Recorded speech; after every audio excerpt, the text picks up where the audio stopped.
பிரியமானவர்களே, உங்கள் யாவருக்கும் இயேசுவின் நாமத்தில் அன்பின் வாழ்த்துக்கள். இன்றைக்கு பார்க்க போகிற வசனம் சங்கீதம் 118:5.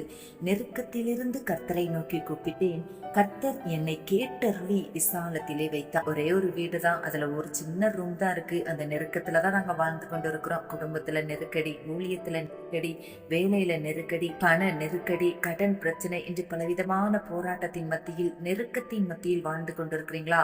ஆண்டவர் உங்களுக்கு வாக்கு கொடுக்கிறார், உங்களை விசாலத்தில கொண்டு வந்து நிறுத்துவேன் என்பதாக. உங்கள் வாழ்க்கையில் விசாலத்தை கட்டளையிடுவார், உங்கள் வாழ்க்கையில் ஆசீர்வாதத்தை கட்டளையிடுவார். உங்கள் வாழ்க்கையில் இருக்கிற நெருக்கடியான சூழ்நிலையை மாற்றி விசாலமான ஆசீர்வாதத்தை நீங்கள் பார்க்கும்படி ஆண்டவர் செய்வேன் என்று அவர் வாக்கு பண்ணுகிறார். நீங்க விசுவாசிக்கணும். ஆண்டவர்கிட்ட உங்க காரியத்தை எடுத்து சொல்லணும். என் வாழ்க்கையில கூட நான் பல நெருக்கடிகளை சந்தித்தது உண்டு, ஆனால் கர்த்தர் இன்றைக்கு ஆசீர்வதித்து பல காரியங்களில் அற்புதங்களை செய்திருக்கிறார். எப்பொழுதுமே தேவன் நம்மை நெருக்கத்திலே வைத்து விட மாட்டார்.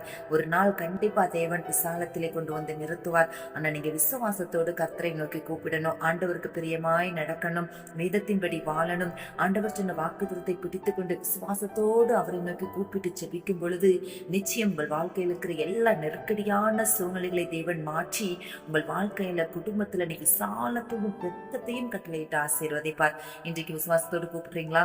ஊழியத்துல ஒரு விசாலம், உங்கள் வாழ்க்கையில ஒரு விசாலம், நீங்க நடந்து கொண்டிருக்கிற பாதையில ஒரு விசாலத்தையும் பெருக்கத்தையும் வெளிச்சத்தையும் கட்டளையிட்டு ஆசீர்வதிப்பார். சொல்றீங்களா? இசப்பா, இன்றைக்கு யார் யாரெல்லாம் பலவிதமான நெருக்கடியான சூழ்நிலையில் இக்கட்டில் வாழ்ந்து கொண்டிருக்கிறார்களோ, உண்மை நோக்கி கூப்பிடுகிறார்களோ, ஒவ்வொருத்தருடைய வாழ்க்கையிலும் கரம் நீட்டப்படுவதாக. எல்லாருடைய வாழ்க்கையில் இருக்கிற நெருக்கத்தை நீக்கி சூழ்நிலையை மாற்றி விசாலமான பாதையில் நடத்துவீராக.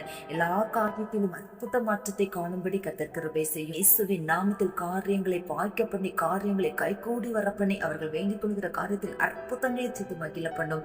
இயேசுவின் நாமத்தில் கூப்பிடுகிற யாவருடைய சத்தத்தையும் நீர் கேட்டருளி விசாலத்தை கட்டளையிட்டு ஆசீர்வதியும். இயேசுவின் நாமத்தில் ஜெபிக்கிறோம் பிதாவே, ஆமென்.